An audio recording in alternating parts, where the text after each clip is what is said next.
Hello friends, my name is Rafiq Ahmed. मुझे एक बात जाननी है कि जो एक वीडियो मिस्टर अभी डांडिया ने शेयर किया था और उसमें काफ़ी तल्ख़ सवालात किए थे आदित्यनाथ से, और उसके उसके जैसे जो भी भड़काऊ भाषण देने वाले लोग हैं उनके लिए उन्होंने बहुत अच्छा मैसेज दिया था। और मैंने उसके बाद देखा कि जितने भी मुस्लिम लड़के हैं जो फेसबुक और व्हाट्सएप यूज़ करते हैं, उनकी तरफ एकदम ऐसे बढ़ गए जैसे कि मधुमक्खी का छत्ता। लेकिन मुझे एक बात जाननी है कि आखिर वो मुसलमान उनके अंदर क्या देखा। बस यही ना कि उन्होंने काफ़ी कड़े शब्दों में उस बात की मजम्मत की, उस बात के बारे में बोला जो गलत है समाज के लिए, जो देश को तोड़ता है। और वही काम मैं क्यों नहीं कर सकता हूँ अपने मुसलमान नेता के साथ। हमारे यहाँ आज़ादी के बाद कितने भी नेता आए, मुसलमान नेता आए, लेकिन उन्होंने ऐसा क्या कर दिया जिससे मुसलमानों की हालत सुधर गई। उन्होंने ऐसा क्या किया जिससे कि हम सामाजिक तौर पे सुरक्षित फील करें, एक आर्थिक तौर पे सारे बराबर हों। अब एग्जाम्पल के तौर पे आखिर आप मैक्सिमम देख लो, मुसलमान जो पढ़े लिखे हैं वर्ग के, उसमें से बहुत सारा हिस्सा गल्फ में आके काम कर रहा है। ऐसा क्यों है? ऐसा माहौल क्यों नहीं बना अपने देश में, और ऐसा कानून क्यों नहीं कुछ बन पाया जिससे नौकरी वहाँ मिले, सबकी नौकरी की सिक्योरिटी की बात हो। इसके अलावा अगर हम बात ये कर रहे हैं कि कोई भड़काऊ भाषण दे रहा है, कोई दंगा फसाद करने वाली बात कर दे रहा है, तो हम उस तरह के नेताओं को अपने एरिया में ऐसे आने क्यों दे रहे हैं?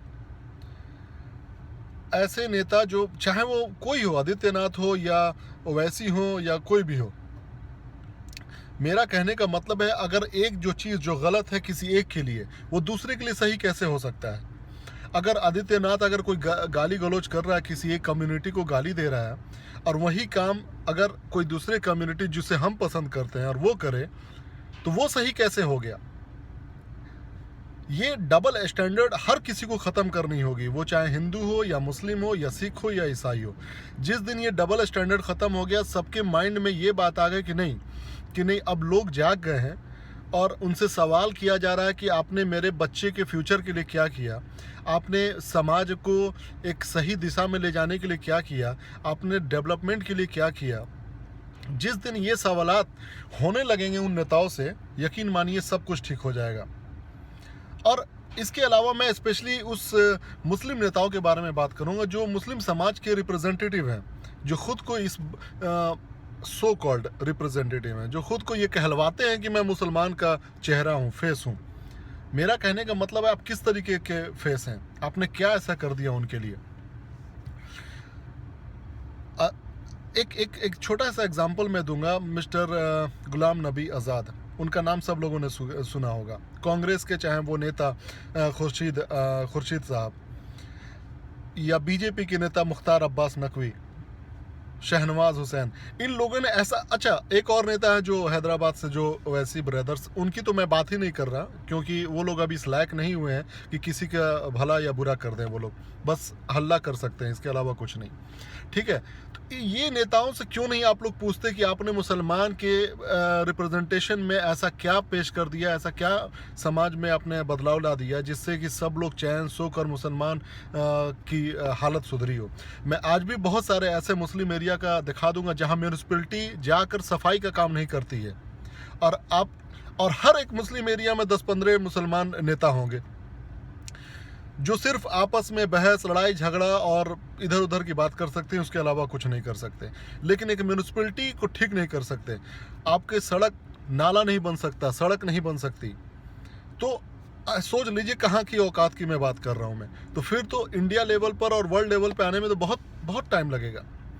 और ये बहुत ख़राब इसलिए मुझे लग रहा है कि हम लोग एक आदित्यनाथ को गाली देने के लिए एक अभी डांडिया खड़ा हुए, तो हम उनके पीछे चले आए कि आप हमारे आइडियल हैं, आप हमारे अच्छे इंसान हैं, आप आगे बढ़िए।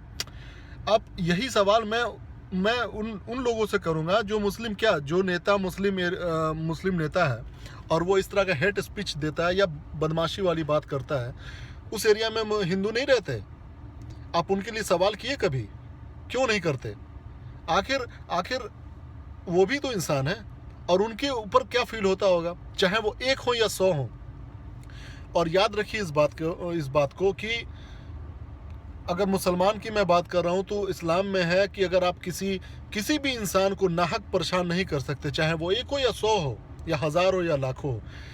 तो याद रखिए अगर मेरे साथ गलत हो रहा है तो मैं इस चीज़ का बदला किसी दूसरे के साथ गलत करके नहीं ले सकता। ठीक है। दूसरी बात कि जो सवाल मैं अभी डांडिया के थ्रू पूछवाना चाहूँ, उससे बेहतर है कि मैं डायरेक्ट पूछूं उन मुसलमान नेताओं से कि आपने किया क्या है। ठीक है।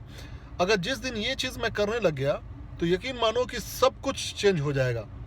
लेकिन दूसरे के थ्रू या फिर दूसरे नेता या दूसरे कम्युनिटी के नेता को आप गाली दे रहे हैं और उस हिसाब से काम कर रहे हैं, ठीक है, तो उससे कुछ चेंज नहीं होने वाला। जब मेरे मन मुताबिक बात हो तो सब ठीक है और दूसरे के मन मुताबिक बात हो तो गलत है। ये बात दोनों कम्युनिटी पर लागू होती है। दोनों नहीं, मैं कहूँगा जितने भी कम्युनिटी अपने देश में है उन पर लागू होती है। तो इस बारे में सोचिए, उस हिसाब से काम कीजिए। थोड़ा अपने दिमागी सोच का डेवलपमेंट ज़रूरी है। देश के डेवलपमेंट के साथ साथ हम भी अपनी सोच को बढ़ाएं, अच्छा करें, ये बहुत इम्पोर्टेंट है। Thank you very much. हो सकता है मेरी बात थोड़ी अच्छी ना हो, लेकिन एक देश के नागरिक होने के नाते मुझे बोलने का हक है और आपको भी उसी तरीके का हक है कि आप सुने या ना सुने। फेसबुक पे आप देखें या ना देखें, ये आपकी बात है। थैंक यू वेरी मच, शुक्रिया।